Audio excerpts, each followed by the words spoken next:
এখন আমার ভারতে কিছু শুকনি হয়েছে, উড়ে উড়ে দেখছে মুসলমানদের কি আছে, দলিত আদিবাসী তাদের কি আছে, পাঞ্জাবিদের কি আছে, শিখদের কি আছে, খ্রিস্টানদের কি আছে, নিরীহ হিন্দু ভাই বোনেদের কি আছে। ওয়াকফ বিলে খালি মুসলমান ক্ষতিগ্রস্ত নয়, ভারতবাসী ক্ষতিগ্রস্ত। এগুলো আমাদের ভাবতে হবে। কিছু কিছু আন্দোলন এমন মুভমেন্ট নিচ্ছে যেন আমরা আন্দোলন হিন্দু ভাইদের বিরুদ্ধে করছি, না, ভুল হচ্ছে এগুলি।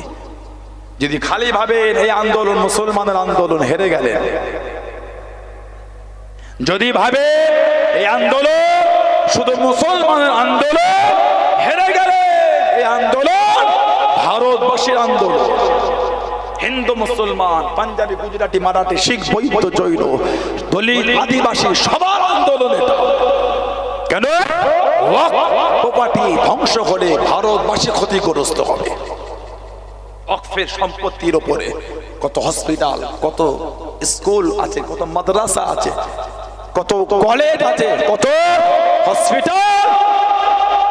ওই হসপিটালটাই শুধু মুসলমান ট্রিটমেন্ট পায় না, হিন্দু ভাই বোন গুলো বলে। কথা বলছেন না কেন? ওই স্বাস্থ্য কেন্দ্রে শুধু মুসলমানরা গিয়ে প্রাথমিক চিকিৎসা করে না, অন্য সম্প্রদায়ের ভাই বোনেরা গিয়ে চিকিৎসা করে।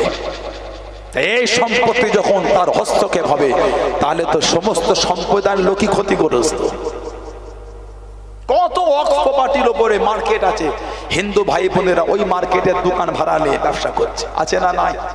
ওই মার্কেটটাই যখন ওয়াকফের সম্পত্তি হস্তক্ষেপ হবে, মার্কেট বন্ধ হলে শুধু মুসলমান নয়, অন্য সম্প্রদায় ভাই বোন গুলো ক্ষতিগ্রস্ত হবে।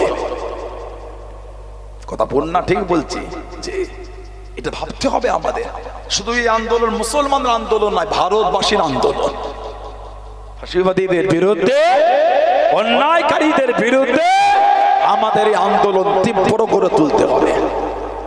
যদি ভাবেন আমাদের আন্দোলন, না, ঠকে গেলাম তো। ভারতবাসীর আন্দোলন। 2 নম্বর, এই আন্দোলন আমাদের তৈরি করতে হবে সংবিধানের পক্ষে, অসংবিধানের বিরুদ্ধে।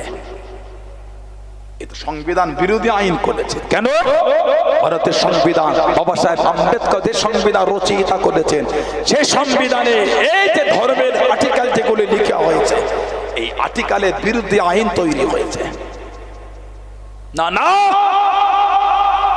আপনি জবরদখল করছেন। ক্ষমতা যার, সেই ক্ষমতা দেখাতে চাইছে। সব জায়গায় ক্ষমতা চলে না। সরকার জনগণকে তৈরি করে না, জনগণ সরকার তৈরি করে। কথা বলছেন না কেন? জনগণ ভোট দিয়ে যেমন পার্লামেন্টে পাঠিয়েছে, জনগণ বিরোধী করে পার্লামেন্ট থেকে নামাতেও পারে।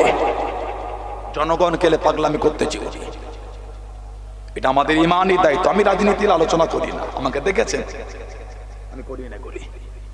কিন্তু আমি কোন রাজনৈতিক দলের পক্ষ বলছি না, বিপক্ষ বলছি না। আমাদের ইমানি জায়গায় হাত দেবে, এখানে আমার চুপ করে থাকতে পারি না। এখন আমাদের মুরব্বীরা আল্লাহকে ভালোবেসে, রসুলকে ভালোবেসে আল্লাহর রাস্তায় দান করেছে। দেখভাল করার দায়িত্বটা হলো আমাদের। যদি এই সম্পত্তি আমরা দেখভাল না করতে পারি, আল্লাহর আদালতে কিন্তু আমরা দায়ী হয়ে যাব। কথা বল না? ঠিক বলছি? বললেন জনসেবামূলক কাজের জন্য আমাদের মুরব্বীরা জায়গা দিয়েছে, সমস্ত সম্প্রদায়ের লোক উপকৃত হবে। সেই জায়গাটা যদি বেদখল হয়ে যায়, তাহলে আমাদের গাফিলতির জন্য বেদখল হয়েছে। কথা ঠিক না ভুল বলছি? গোটা বাংলা নয়, গোটা ভারত জুড়ে ছোট ছোট সভা হচ্ছে। গতকাল ঘটপুকুর আপনারা করেছেন।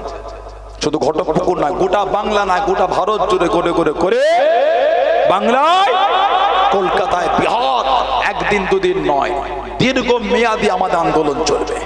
যতদিন পর্যন্ত এই বিল প্রত্যাহার না হচ্ছে,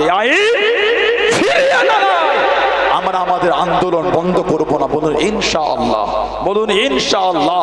জাতি, ধর্ম, বর্ণ নির্বিশেষে সমস্ত সম্প্রদায় মানুষ কাঁধে কাঁধ মিলিয়ে আমরা আমাদের আন্দোলন চালিয়ে যাব। বলুন ইনশাআল্লাহ। আমার হিন্দু ভাই বোনেদের আমরা পাশে পেতে আশাবাদী। আর কিছু কিছু নোংরা লোক হিন্দু ভাই বোনেদের বোঝাচ্ছে তোদের বিরুদ্ধে আন্দোলন, না, ভুল বোঝাচ্ছে। সেদিন একটা বক্তৃতা দেখছিলাম, কি যেন পার্লামেন্টে দাঁড়িয়ে বলল ভারতে ওয়াকফের এই স্টেটের বোর্ড আছে, অন্য মুসলিম দেশে নেই। আপনি একটা পার্টির স্পোক পার্সন হয়ে আপনারা তো মূর্খমিমূলক বক্তব্য এগুলো শোভা পায় না। বিরোধী করতে হবে বলে পার্লামেন্টে দাঁড়িয়ে মিথ্যা বক্তব্য দিতে চলে যাবেন, এগুলি আপনাদের মুখে শোভা পায় না। আর আপনাদের মতন ব্যক্তিদের কাছ থেকে এর থেকে ভালো আশা কিছু করাও যায় না। কথা বলছেন না? কে যেন পার্লামেন্টে দাঁড়িয়ে বলল ওয়াকফ আমরা আইন পরিবর্তন করেছি মুসলমানদের জন্য। লজ্জা লাগে না?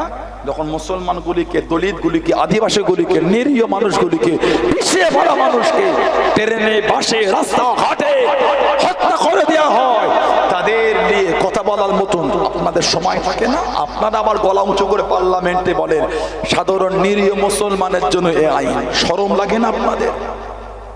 লজ্জা হয় না? লজ্জা? এত অসভ্য হয়েছেন কেন আপনারা? দেশের লোককে কষ্ট দিবার জন্য নোংরা আইন তৈরি করছেন। আমার দেশের কম বেশি 10,000 একর সম্পত্তি আমার দেশের সম্পত্তিকে দখল করে গ্রাম তৈরি করেছে। পার্লামেন্ট আপনাদের নেতৃত্বে চীনের বিরুদ্ধে একটা আলোচনা করার সময় হলো না? দেশের লোককে কষ্ট দিবার জন্য পার্লামেন্টে বক্তৃতা দেবার সময় হয়। চীনের বিরুদ্ধে আইন তৈরি করা 10,000 একর সম্পত্তি কম বেশি দখল করেছে, সেই সম্পত্তি আমার দেশের জিনিস ফিরিয়ে আনার জন্য পার্লামেন্টে দাঁড়িয়ে ভোট গঠন করতে সময় হলো না? আপনাদের লজ্জা লাগে না? আপনাদের আল্লাহ জালেমের হাত থেকে আল্লাহ আমাদের হেফাজত করে, বলেন আমিন। জোরে বলেন আল্লাহুম্মা আমিন। সব জিনিসটাকে ক্যাজুয়াল নেবেন না। এনআরসি করে একটা অশান্তি কিন্তু তৈরি করে রেখে যাগুলো। তারপরে আমাদের নাগরিকত্ব ছিনিয়ে নেবে। কি ভাবছেন আপনি? সব একটার পর একটা কত একটা অবাক জিনিস থাকে।